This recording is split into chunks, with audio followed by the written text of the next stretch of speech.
Righto, onion update. I'm not doing any more bogging and sanding. That's it. Well, on the body anyway. Epoxy is everywhere. The epoxy primer. Rear guards have been all done. Rear bumper's been reshaped and done. This guard has all been reshaped and done. Basically now it's all ready for me to rub back lightly and get the high build primer on. And then once we get the high build primer on and that gets blocked back, well, you know what happens then.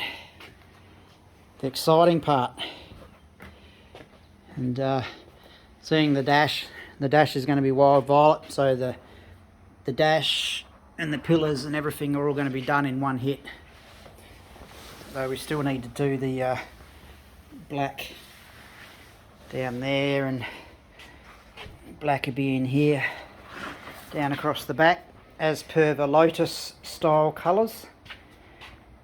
But yes, it's starting to get much closer. Much closer.